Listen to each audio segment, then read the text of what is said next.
Hello, everyone. I'm Michael Serapio. Well, that 30-day pause on those punishing U.S. tariffs are coming to an end next Tuesday because, as we heard from Donald Trump today, he does not believe Canada is doing enough to address his concerns about fentanyl coming into the U.S. from its northern border. From the talks with Canada and Mexico so far, are you not seeing the progress that you wanted in order to I don't see it at all. No, not on drugs. They should be apprehending much more because a lot comes through Canada. And as Mexico gets stronger in terms of the border, it goes up to Canada, and a lot of drugs are coming in through Canada. Now, law enforcement officials say less than 1% of apprehended fentanyl going into the U.S. comes from Canada, but Trump maintains more is getting across than what's been reported. In the meantime, Canada has committed more than $1 billion to bump up security at the U.S. border. It has also appointed a fentanyl czar. Still, if Trump does go ahead with tariffs on Tuesday, the Prime Minister says Canada is ready to respond. If on Tuesday there are unjustified tariffs brought in on Canada, we will have an immediate and extremely strong response, as Canadians expect. Well, to talk about this and other matters, we're now joined by Peter MacKay, Foreign Affairs Minister in the Harper government. Peter, good to see you. Thank you for being here. Always a pleasure, Michael. Listen, let's start here with tariffs, because despite commitments made by Canada, Donald Trump says he is going to go ahead with this 25% tariff come Tuesday, Trump using fentanyl as his reason. But was this ever really about drugs? And I know you can't speak for the U.S. president, but I'm wondering what your read on the issue is. Well, firstly, let's start with Canada's reaction, where, to the credit of those involved, we were able to muster up significant resources that included drones and dogs and putting more border security in place. And there's been clearly an effort to apprehend the traffickers in fentanyl and beef up the border, as was requested. And yet it appears that this has had little or no effect with the stated intentions to put in tariffs next week. And so you begin to wonder whether there is any amount of effort that would result in a change, or whether this was really all just another bargaining chip and moving on to the next lever to pull, which time will tell what that might be, Michael. Yeah, and you're right, because it's been so unpredictable. But we did hear the Prime Minister today say that countervailing tariffs would be applied immediately. Is that the right strategy? Well, I think it is. If we arrive at that point, I don't know that bargaining in public and targeting certain states or certain sectors of the American economy, at least publicly stating it until we get to that critical point, was the right strategy. But certainly there is going to have to be retaliatory tariffs in place. And look, it has to be stated, this idea that getting into a tariff war is somehow going to benefit the United States is poppycock. There's just no way. This is mutual assured destruction. It's the equivalent of standing on a bridge while you're burning it. And there are many in the auto sector, in the construction sector, farmers certainly in the United States, many others who are going to feel the pain. Not least of all is the American consumer, especially on energy. And that may be, pardon the pun, the trump card that is yet to be played. But the U.S., if it wants to make America great again, is going to need Canadian products. We should be talking about making North America great again. Yeah, absolutely. And it's something that we've heard, for example, from the Ontario Premier.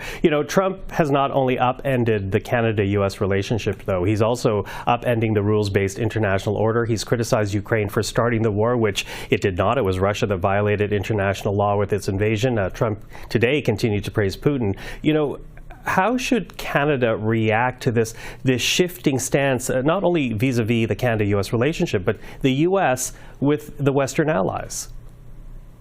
Well, I would add to that list of sort of unbelievable statements and things that have happened in recent days. The United States supporting a UN Security Council resolution that essentially denies that Russia started the war and that Ukraine is somehow to blame.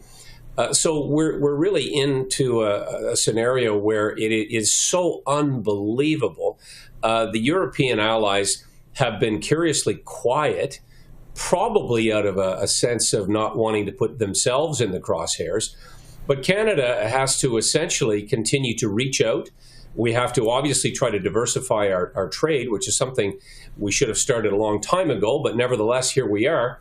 And we have to continue to engage at every level with institutions, chambers of commerce, governors, particularly in border states, those who can prevail upon the president that this is a net sum loss if we continue down the path of a trade war. And, you know, perhaps one of the things that we have to consider in the future, Michael, is simply saying, let's accelerate this trade talk. Let's bring forward the USMCA and start those negotiations now. Let's not wait a year, because at least then we have a forum and some rules and some ability to look our counterparts in the eye. But this sort of death by tweet has got our entire economy swinging in the breeze, and we're in a very, very uncertain time. It's affecting the dollar, it's affecting the markets, and it is going to lead to potentially tipping Canada and other economies, if tariffs persist, into a recession. Mm-hmm. Now, you know, I had to take note of the fact that European allies have been quiet, and the British Prime Minister was at the White House today, and a joint news conference was held this afternoon. Keir Starmer was asked if he discussed with Trump the president's repeated talk about annexing Canada, whether the king expressed any concerns about annexation, losing one of his realms. Take a listen to what we heard from the British PM. You mentioned Canada. I think you're trying to find a divide between us that doesn't exist. We're the closest of nations, and we had very good discussions today, but we didn't discuss Canada. Thank you. Please. So, no words of defense for Canada from Starmer. Trump, as you heard, cuts him off. King Charles has been very silent, our head of state. Where are Canada's allies? Do we need to start looking for new ones, Peter? Well, you know, to quote Prime Minister Starmer, closest of allies don't stand silently by when a schoolyard bully approach is being invoked. They intervene, they help, and we're not seeing any of that, not just from the UK, we're not seeing it from any of our closest European Union allies, Asia Pacific and others. And so, you know, we're in a very difficult situation, Canada and Mexico. Which, you know, I repeat, it doesn't need repeating, but why Canada? Why on earth would the President of the United States, with all of the challenges that are out there, with actual wars brewing on the doorstep, raging on the doorstep of Europe, and you choose to go after your greatest trade partner, your closest security ally, the country you share the North American continent with, it's really inconceivable. So what do? Again, diversifying, looking for allies where we can find them. But, you know, perhaps most notably, we start looking for ways to build our own capacity, breaking down interprovincial trade barriers for starters, buying Canadian products, building our manufacturing sector. And I have to say, not in a partisan way, but we should have our parliament back in session. My goodness. This is a moment of national emergency, and I get that there is a Liberal leadership contest still underway, but we need to have the Democratic Parliament in session to be able to rally nonpartisan support for a unified Canadian response to this crisis. Peter MacKay, always appreciate the time. Thank you for that. My pleasure, Michael. All the best. You too.